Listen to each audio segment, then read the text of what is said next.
अब बात करेंगे बेहद संवेदनशील मुद्दे की और सुदर्शन एक्सक्लूसिव के माध्यम से बड़ा खुलासा आपके लिए हम लेकर आए हैं। कश्मीर हमले से पहले चेतावनी थी, लेकिन ये चेतावनी, ये अलर्ट, ये जानकारी किसने दबाई, ये बड़ा सवाल है। आतंकी हमले का गद्दार खुफिया अधिकारी कौन है, यह समझना बहुत जरूरी हो जाता। बड़ा सवाल यह कि इनपुट था फिर भी हमला कैसे हो गया, क्या अफसरों ने जानबूझकर सूचना दबाई, यह समझने वाली बात यहां पर हो जाती है। देश जानना चाहता है कि गद्दार कौन है। खुफिया विभाग और लोकल पुलिस पर गंभीर सवाल खड़े हो रहे हैं कि क्या दिल्ली को जानबूझकर अंधेरे में रखा गया। यूपीएससी जिहादी की संदिग्ध भूमिका पर सवाल यहां पर उठ रहा है। क्या यह सिस्टम की चूक नहीं थी, क्या यह साजिश नहीं थी। यह बड़ी खबर के माध्यम से जानकारी हम आपको दे रहे हैं। खुफिया अधिकारी या देश का गद्दार आखिर कौन है। श्रीनगर से इनपुट गायब कैसे हो गया, बड़ी खबर इस वक्त की। बड़ा सवाल यह कि इनपुट था, फिर हमला हुआ क्यों, रुका क्यों नहीं। क्या अफसरों ने जानबूझकर सूचना को दबा दिया, यह बड़ी जानकारी है। चेतावनी थी, अलर्ट था, जानकारी थी, फिर भी हमला हुआ और लोग मरे। सबसे बड़ा सवाल है कि आखिर क्यों। यह सवाल यहां पर बेहद महत्वपूर्ण हो जाता है। समझने वाली बात हो जाती है कि आखिर कैसे यह सब कुछ हो गया, क्योंकि देश के भीतर बैठे कुछ गद्दारों ने सूचना दबा दी क्या।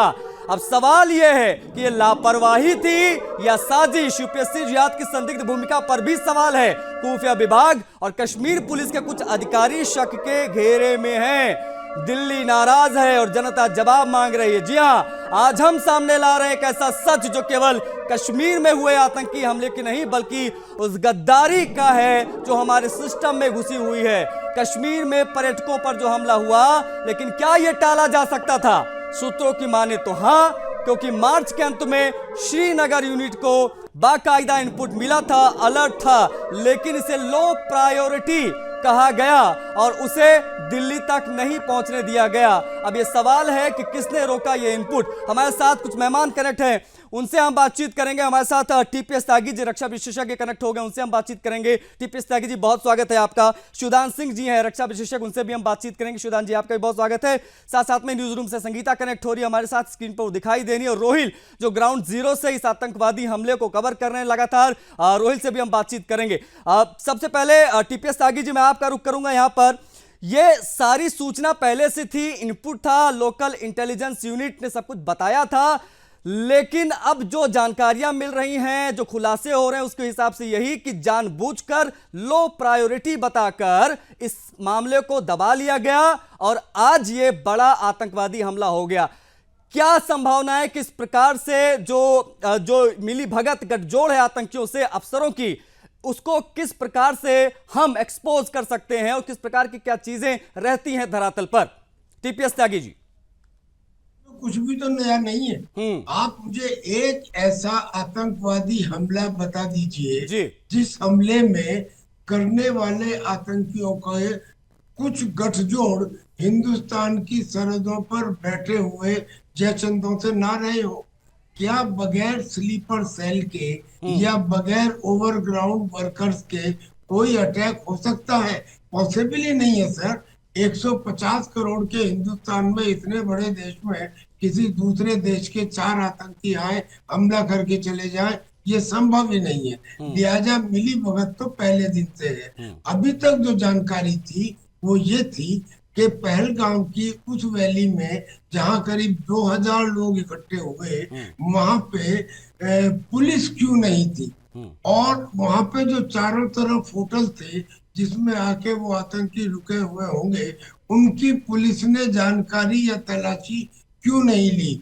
तो सवाल उठा कि शायद पुलिस का ही ये सुनियोजित देश विरोधी साजिश यहां पर दिखती है। हमारे साथ न्यूज रूम से संगीता भी है, मैं आ रहा हूं। शिवदान सिंह जी, मैं आपसे भी समझूंगा इसके आंतरिक मसले क्या है, किस प्रकार से ये लोग जो है मिली भगत करते हैं, किस प्रकार से सहयोग आतंकवादियों को पहुंचाते हैं। लेकिन न्यूज रूम से संगीता कनेक्ट है। संगीता, ये सीधे तौर पर सुरक्षा से खिलवाड़ दिखाई दे रहा है। कहा यह भी गया, जानकारी ये मिली थी कि 3 संदिग्ध आतंकवादी देखे गए थे श्रीनगर एयरपोर्ट के बाहर। यहां से आगे की क्या जानकारी है, क्या खुलासा हुआ है?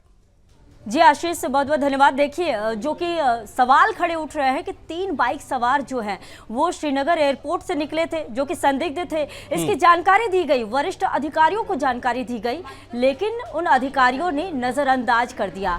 उनका यह कहना था कि ये पर्याप्त जानकारी नहीं है। तो ऐसे जो अफसर हैं, इनको लेकर देखिए सबसे बड़ा सवाल उठ रहा है कि ऐसे अफसरों पर जो है ये जो सवाल के घेरों में आते हैं। इसके पहले भी अगर हम बात करें तो 3 साल से लगातार जो है ऐसे अफसरों को लेकर जो है बार बार सवाल खड़े उठते हैं, जांच की जाती है, विभागीय जांच मैं होती है। संगीता रोक इसलिए रहा हूं क्योंकि बेहद संवेदनशील और एक एक्सक्लूसिव वीडियो सामने आ गया। मैं चाहूंगा वीडियो प्लीज प्ले करिए। ये बेहद संवेदनशील और बेहद हैरान कर देने वाला वीडियो जिसकी हम बात लगातार करें। आप देख सकते हैं ये एक्सक्लूसिव तस्वीर हम आपको दिखा रहे हैं। आप देख सकते हैं घुटनों के बल बिठाया गया है तमाम हिंदुओं को। टारगेट किलिंग किस प्रकार से आतंकवादी हाथों में AK-47 लेकर खड़ा दिखाई दे रहा है। तस्वीर थोड़ी ब्लर है लेकिन आप समझ सकते हैं इन एक्सक्लूसिव तस्वीरों को कि किस प्रकार से आतंकवादी वहां पर बंदूक तागे गन पॉइंट पर खड़ा है और कुछ हिंदुओं को, कुछ पर्यटकों को वहां पर बिठाया गया है और उनके ऊपर उसने गन जो है वो AK-47 जो आतंकवादी के हाथ में थी वो उसने तान रखी है। अब ये तस्वीरें जो है वो बताने के लिए काफी है कि किस प्रकार से ये आतंकवादी हमला पहलगाम में हुआ। ये उसी जगह की तस्वीर एक्सक्लूसिवली हम आपको दिखा रहे हैं। ये सिर्फ और सिर्फ सुदर्शन न्यूज पर आप ये तस्वीर देखेंगे जहां पर ये आतंकवादी हाथों में AK-47 लेकर टारगेट कर रहा है। हमारे साथ तमाम मेहमान कनेक्ट है। शिवदान जी हैं, TPS त्यागी जी हैं, संगीता हमारे साथ कनेक्ट है, श्रीनगर से हमारे जो सहयोगी हैं रोहिल वो कनेक्ट है। रोहिल, लोकल इंटेलिजेंस इनपुट जो था, लोकल इंटेलिजेंस जो यूनिट होती है, उन्होंने बताया था, सूचना दी थी कि कुछ संदिग्ध मामला है, लेकिन किसने दबाया इस जानकारी तो दिल्ली तक पहुंचने से किसने रोका? जरा बताइए क्या जानकारियां निकलकर अब सामने आ रही हैं। रोहिल, जल्दी से। देखिए आशीष, सबसे महत्वपूर्ण 2 चीज़ें यहाँ पर सामने आ रही है, क्योंकि सुबह भी मैं जो है इस बात की जानकारी दे रहा था कि किस तरीके से इंटेलिजेंस इनपुट को पूरी तरीके से जो हाइड किया गया। अगर इंटेलिजेंस इनपुट आया था कि इस तरीके की आतंकी कार्रवाई, जो आतंकी घटना यहाँ पर हो सकती है, तो क्यों इस इंटेलिजेंस इनपुट को दबाया गया, क्यों इसको उतनी सीरियसनेस नहीं दी गई है, क्यों इसको टाला गया, ये सबसे बड़ा जो है सवाल इस वक्त पूरे देश के लोग जो है उठा रहे हैं। तो दूसरी जानिब से सुबह से मैं लगातार यही कह रहा हूँ कि जो पहलगाम के बाइसरन का इलाका है, जहाँ पर टूरिस्ट अक्सर घूमने के लिए जाते हैं, जिसको मिनी स्विट्जरलैंड कहा जाता है, और वहां पर 2024 में यानी कि पिछले साल जिस तरीके की काफी ज्यादा टूरिस्ट्स का रश कश्मीर घाटी में देखने को मिल रहा था, तो उन दिनों 2024 में वहां पर सिक्योरिटी फोर्सेस के 2 पिकेट्स वहां पर मौजूद थे, और क्यों उन 2 पिकेट्स को वहां से हटा लिया गया, आखिर किसके कहने पर उन पिकेट्स को वहां से हटा लिया गया, क्योंकि वहां पर जो है काफी ज्यादा रश रहता था, जैसे कि मैंने पहले भी कहा। नहीं रोहिल देखिए, ये जो सिस्टम के स्लीपर सेल है ना, ये सिस्टम के स्लीपर सेल, इनको बेनकाब करना बहुत जरूरी यहां पर हो जाता है। साथ साथ में इस डिबेट के दौरान एक तस्वीर मैं दिखा रहा हूं जो सुपर एक्सक्लूसिव है। सुदर्शन न्यूज के पास ये वीडियो सामने आया कल का। आप देख सकते हैं किस प्रकार से आतंकवादी हाथों में AK-47 लेकर खड़ा है और सामने वो तमाम निहत्थे, वो तमाम निर्दोष जो हिंदू और जो तमाम लोग पर्यटक वहां पर गए थे वो घुटनों के बल बैठे हैं। और जैसा सभी का बयान सामने आ रहा है, बिल्कुल ये वैसी तस्वीरें हैं कि घुटने का बल बिठाया गया, कलमा पढ़ने के लिए कहा गया, नहीं पढ़ पाए तो सीधे 0 पॉइंट पर गोली मार दी गई। TPS त्यागी जी, किस प्रकार से देखें तस्वीरों को? बेहद दर्दनाक के तस्वीरें, घुटनों के बल बैठे तमाम पर्यटक और आतंकवादी AK-47 लेकर उनके सामने खड़ा है। TPS त्यागी जी। जी, इससे ज्यादा और विभत्स क्या हो सकता है? और 72 लोगों के ऊपर इस किस्म का हमला इतने बड़े स्केल के ऊपर पहली बार हुआ। और जो ये पहली बार हुआ, ये केवल इसलिए नहीं हुआ कि हमला करना है, बल्कि पाकिस्तान के चीफ जिन्होंने ये कहा कि हमारी सुपीरियर आइडियोलॉजी है और हमारा कोई कॉमन हेरिटेज नहीं है और हम और हिंदू यानी कि हिंदू और मुसलमान एक साथ नहीं रह सकते, उनकी इस विचारधारा को पूरा करने के लिए ठीक है, मतलब जो बयान देकर जो प्लेटफॉर्म सेट किया, फिर चाहे वो NC का सांसद हो या फिर आर्मी चीफ पाकिस्तान का, इन्होंने पूरा प्लेटफॉर्म सेट किया। उसके बाद में इस प्रकार से धर्म पूछ कर गोलियां मारी गई। शिवदान जी कनेक्ट है। शिवदान जी, जब इस प्रकार के अफसरों की भूमिका की बात सामने आती है जिसके बलबूते ये आतंकवादी इन घटनाओं को अंजाम दे देते हैं, क्या लगता है कि एक बड़ा नेटवर्क है जो इस प्रकार से जिहादी सोच के साथ वर्दी पहनकर स्लीपर सेल बनकर हमारे ही खुफिया तंत्र की ऐसी तैसी करने में लगा हुआ है? देखिए, मैं अपने आर्मी बैकग्राउंड की नॉलेज से बता सकता हूं कि इस प्रकार के ऑपरेशन जब प्लान किए जाते हैं तो उसके 3 हिस्से होते हैं जी। एक तो जमीन पर इसको एग्जीक्यूट करते हैं, जो जाके उसको अंजाम देते हैं। नंबर 2 तो उन्हें शेल्टर प्रोवाइड करते हैं, हर तरह की एडमिनिस्ट्रेटिव सपोर्ट देते हैं, उन्हें खाना पीना देते हैं, उन्हें आराम करने के लिए जगह देते हैं, छुपने के लिए जगह देते हैं। तो राइट फ्रॉम बिगिनिंग, जब से जम्मू कश्मीर में आतंकवाद शुरू हुआ है, तो आतंकवाद के सपोर्ट में जो वहां के लोकल एजेंट हैं, जो स्लीपिंग सेल्स हैं, ओवर ग्राउंड सेल्स हैं, उन्होंने हमेशा आतंकवाद को जम्मू कश्मीर में सपोर्ट किया है, और ये वहां के लोकल लोग हैं, वहां के लोकल अधिकारी हैं। एक और बात है, जब वहां पर धारा 370 लागू थी, तो उस पर वहां पर कानून व्यवस्था के लिए रणबीर सिंहपुरा एक्ट नाम का एक कानून लगता था, जो कि भारतीय कानून की तरह नहीं था, उसमें काफी अंतर थे, जिसके कारण कानून के जो शिकंजा था ऐसे लोगों पर नहीं कस पा रहा था। इसका फायदा पाकिस्तान भी उठा रहा था, इसलिए पाकिस्तान जब से धारा 370 उठी है, उसने ज्यादा आवाज शोर मचाया है, क्योंकि उसको वो जो फायदे मिल रहे थे पुराने 370 से, अब उसको नहीं मिल रहे। उसके एजेंटों को अभी हमारी भारतीय कानून व्यवस्था उनके ऊपर हाथ डाल सकती है।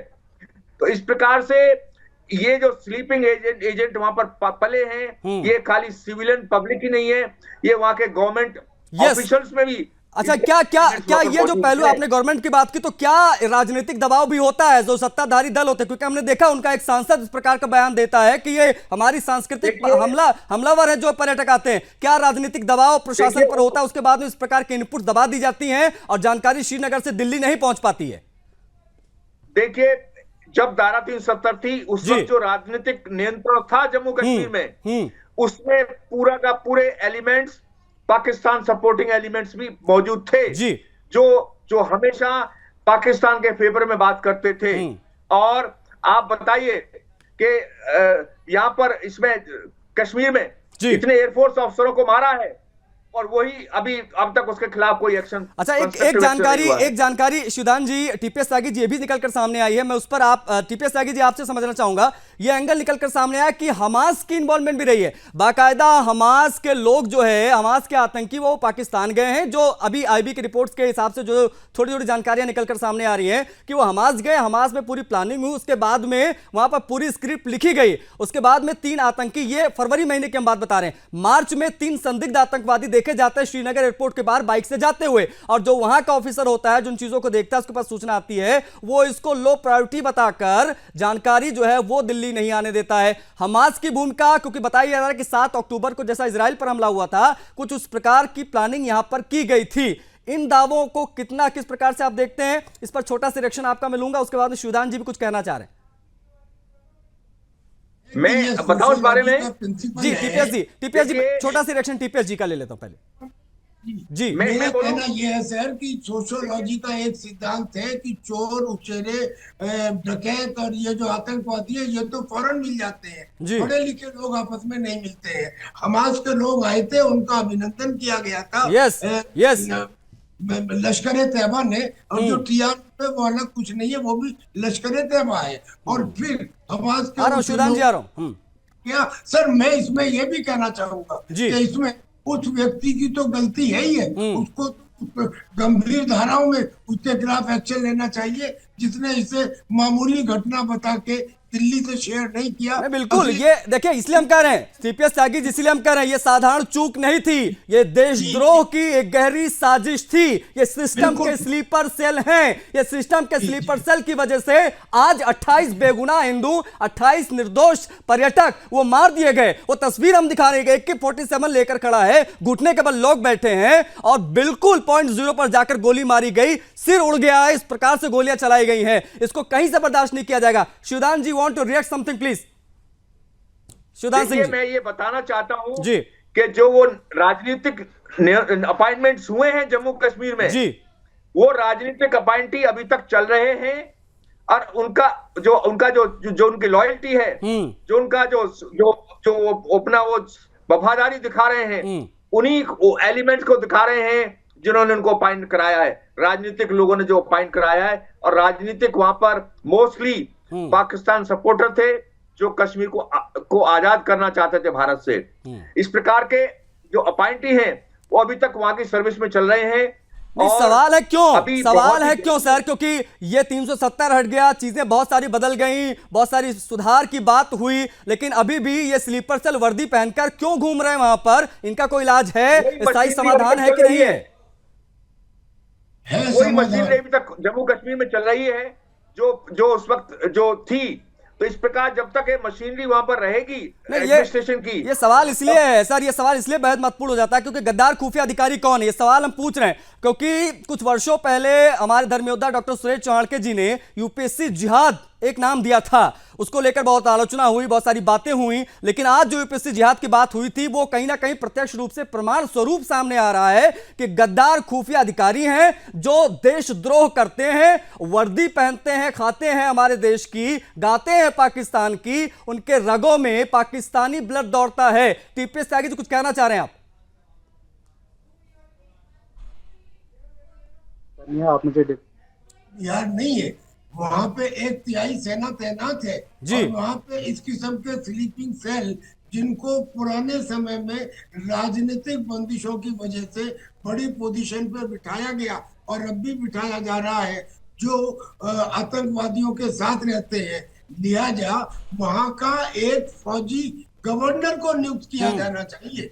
फौजी गवर्नर अगर वहां पे नियुक्त किया जाए, एक लंबे समय से हम इस किस्म के फेलियर देख रहे हैं। आज भी उधमपुर के अंदर एक जवान शहीद हो गया और जब जवान शहीद हो गया तो ज्वाइंट ऑपरेशन में पुलिस, पैरामिलिट्री फोर्स और आर्मी सब तीनों अलग अलग ऑर्गेनाइजेशन में आते हैं, एक मिनिस्ट्री ऑफ डिफेंस में, एक मिनिस्ट्री ऑफ होम में, एक J&K एडमिनिस्ट्रेशन। अच्छा, चूंकि आप लोग सेना में रहे हैं और आप लोग बहुत करीब से इन चीजों को देखते हैं, आपने तमाम चीजों का सामना किया होगा, तो आप बेहतर तरीके से तमाम जानकारियां जो हैं वो बता पा रही है। अपने आप में बेहद महत्वपूर्ण चर्चा यहां पर हो जाती है। आप बने रहेगा हमारे साथ टीपीएस त्यागी जी, अब मैं लौटूंगा और सभी मेहमानों से रिक्वेस्ट है कि आप बने रहिएगा, बातचीत हम करते रहेंगे क्योंकि मामला बेहद संवेदनशील है। सवाल यह है कि मार्च के अंत में श्रीनगर यूनिट को इनपुट मिला था, अलर्ट था, लेकिन इसे लो प्रायोरिटी बताया गया और उसे दिल्ली तक नहीं पहुंचने दिया गया।